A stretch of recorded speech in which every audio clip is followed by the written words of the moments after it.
Shalom. First and foremost, I want to give all praise, honor, and glory to Yahweh, Bahashim, Yahweh Shai, Bahashim, Rakakwadash. I want to give double honors to my apostles and elders, Great Millstone, who teach very well while I learned this truth from. And salutation out there to the hopeful elect, who continue to push his word in our truth, faith, and sincerity. And also shalom to the men, women, and children who sincerely believe upon the words of Yahweh, Bahashim, Yahweh Shai. And today, just basically getting on the downfall of America, man, because it's made evident now, whether it be through the economy, the whole world can see how much debt the United States in, or whether it be through the morals, the LGXYZ, or now it's through the military, man. And that's one of Esau's two major weapons or two main attributes, man. One thing that Esau always trusts in is his sword and deceit. And again, for the lack of better words, we already know that deceit is being quenched. Matter of fact, let's go ahead and get that in the book of Second Ezra, because at the end of the day, Yahweh Shemel Shai, he's the one that's exposing this devil. And how is the Lord exposing him? How is Yahweh Shemel Shai breaking this guy down? Through the words, man. Through the actions, through the spirit of the prophets on the highways and byways prophesying against Mount Seir, man. The words of the Lord is actually being made manifest upon the planet Earth. Let's go ahead and get this in the book of Second Ezra. This is the book of Second Ezra 6. Jump it down. Second Ezra 6, jump it down to verse 27. It's like 27. It says, "For evil shall be put out." And right there, man, it says, "Evil shall be put out," man. And again, who represent that evil? Who represent the bad times? Esau, Edom, because ever since he been in power, peace have been taken from the planet Earth. It tells you that in the book of Revelations, the 6th chapter, the 4th verse, about that red horse. Soon as he galloped upon the scene, he was going to have a great sword, and they was going to kill one another, and peace was going to be taken from the planet Earth. So ever since the so-called white man been upon in rulership, things have been bloody. Continuing on. "For evil shall be put out, and deceit shall be quenched." And that's one of the main attributes of Esau: deceit, lies, man. Continuing on. "As for faith, it shall flourish, corruption shall be overcome, and the truth, which have been so long without fruit, shall be declared." And that's it, man. Because soon as the prophets start going out on the highways and byways and preaching his word, hey, this kingdom have been falling. Again, each video that go out, you could do a video on a Hebrew, you're going to end up getting on Esau, man, because the chemtrail is always going to go back into Esau. The chemtrail is always going to go back into the wicked. Now, who's the wicked? Esau, Edom, man, the so-called white man. And I ain't talking about the everyday Joe Sixpacks. I'm talking about the bankers, the Morgans, the Rothschilds, the Gettys, man. The guys who fund the military. Real quick, I have an article, because again, this is a part of the downfall of Esau, the weakening of the military and the bringing down of his deceit. It says U.S. military ranked weak for first time, Heritage Foundation report. Now, right here, it says it ranked weak for the first time. Because, one thing that these Americans are known for is weaponry.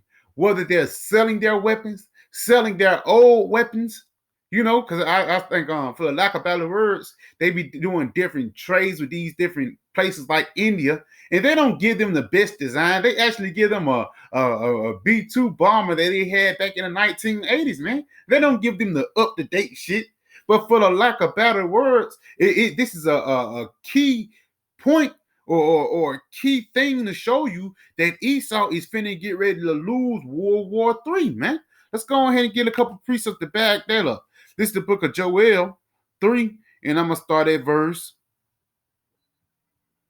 This Joel 3 and verse 9, because, it's not like we're the only ones that see this, or it's not like Esau, Edom is just so great. No, man.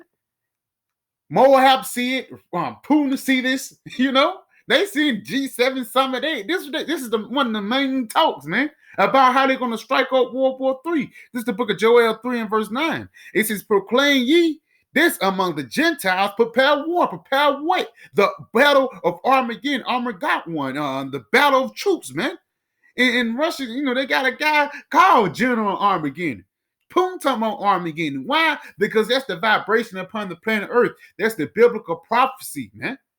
That's affecting this place. And we already know in order for World War III to be kicked off, that sea help have to be made mandated.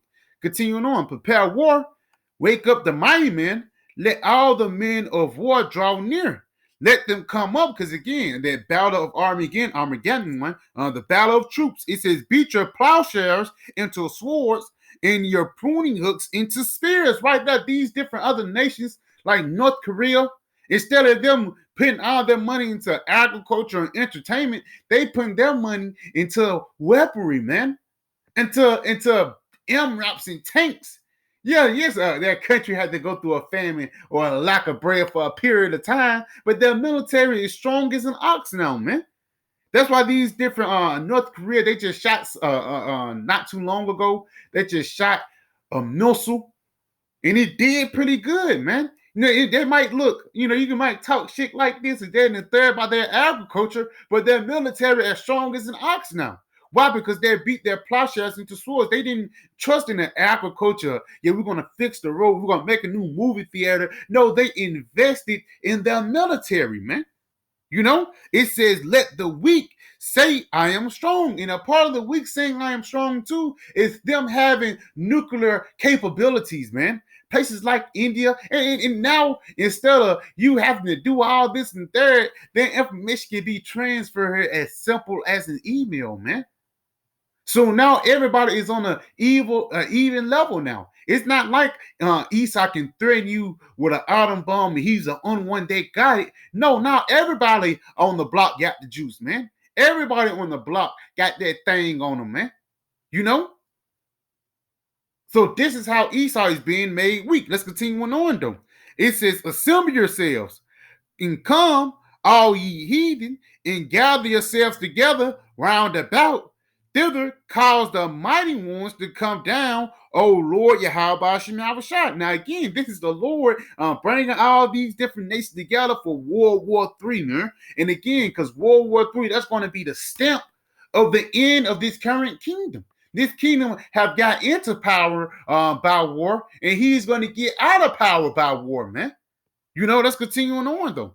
It says, let the heathen be wakened and come up to the valley of Jehoshaphat. Yes, because the heathen is actually being woken up. How full of shit this place is. They have been woken up about the low morals. They have been woken up about the chink in the armor. Because for lack of better words, let's say if you fight a champion, the champion of the world in his last fight, like Andy Ruiz and Anthony Joshua. Anthony, they thought Andy Ruiz, they thought he was just going to get his ass whooped, but he found a chink in the armor. And once he found it, he played upon it. And at the end of the day, he won that fight. And that's the same thing that's happened to these different nations. Because even though places like, China, places like North Korea, they're kind of the underdogs compared to America. At the end of the day, when they come together, Ethiopia, Kush, Egypt, once they come together, ultimately they're going to take this place out, man. Let's continue on though. It says, well, that's it on it. Let's get this in Jeremiah 51. Jeremiah 51 in verse 7. It says, Babylon have been a golden cup in the Lord's hand that made all the earth drunken, because all these different places was drunk off that Babylon juice. That's why they go along with the get along spirit, basically trusting in this society, not knowing that any day now this place can fall, But again, at one point, it was a golden cup. It was the top ruler nation that made all the earth drunken. The nations have drunken her wine, therefore the nations are mad. And it's heavy, man. One of those synonym where things for mad is mutual assured destruction, man. Well, basically, you shoot a missile at somebody, and they shoot a missile at you. Y'all take each other out, man. And that's one of the things that's going to go on during World War III, man. Continuing on, though. It says Babylon, and again, these other nations have woken up into the corruption of Babylon. Continuing on, Babylon is suddenly fallen and destroyed. How for her? How is Babylon suddenly falling? Through the economy, through the military, through morals, through food. On all levels, this place have been broken down, man.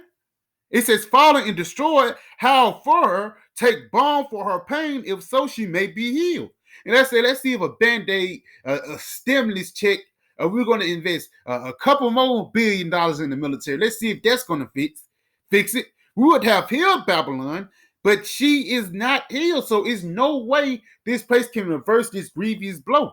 It says we would have healed Babylon, but she is not healed. Forsake her. Let us go everyone to his own country. For her judgment reaches unto heaven and is lifted up even to the skies. Because ultimately, Yahweh Shema Shah, he's finna get ready to take down this place, man. He's putting the spirit on these different nations to wake up. He put the spirit on these different nations to invest in their military to ultimately take down America, to take down Babylon the Great, man. And again, for years and centuries, people would have never thought that America was going to be labeled as weak military wise, man, which shows you that that sword that he was blessed with is not working like it was back in the day, man. Because again, the ultimate sword is that thing, you know, that you know, one of those swords is the thing, but the ultimate sword is the nuclear missiles, you know. And it's not like that nuclear missile, it's just in the shadows. No, it's out now. And that information of how to make one can be transferred or can be translated or sent to somebody as some simple as an email. Let's read a little bit of this article though. It says U.S. military ranked weak for the first time, Heritage Foundation report. Report said purpose defense funding falls short of what is necessary. And basically, sometimes it be these bankers who don't fund the military, who don't put that, you know, those extra $1 trillion back in there. Let's continue on. A Heritage Foundation report has ranked the U.S. military as weak for the first time in the annual assessment 9-year history. So for the past 9 years, they have been doing this, and this is the first time in since they've been ranking it, ranked the military of the U.S. as weak. You know, even before those 9 years started, America have been on top, man. Again, with the MRAPs and the technology they push forth, you have to realize the things that Esau got on the forefront is what he wants you to see. He don't show you the things that's going on behind closed doors. You know? Let's continue on. Let's read it. Let's get to the point. It says, it is ranked as weak relative to the force needed to defend national interests on a global stage. So basically saying it's not ready for a major war.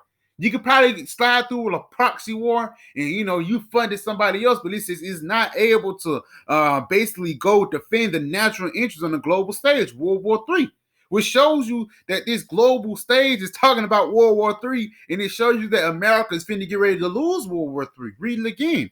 It is rated as weak relative to the force needed to defend national interests on a global stage against actual challenges in the world, as it is rather than we, it's like then as we wish it were, the Heritage Foundation saying. So basically he's saying it's not able to fight in World War III, to go head to head with some of these different countries. Again, small countries like North Korea, they invested in their military instead of investing in their agriculture. Let the weak say I am strong. Another one, are thou become as weak as we? Let's get that.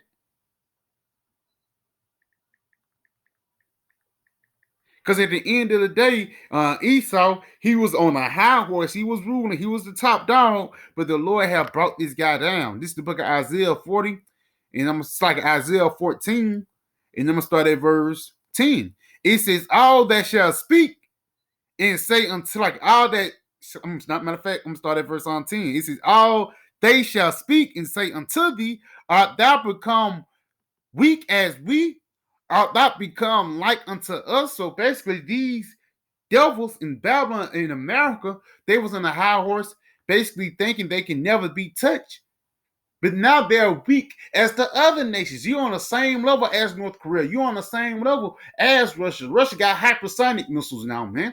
And we already know that Esau missile defense system is shoddy at best, man.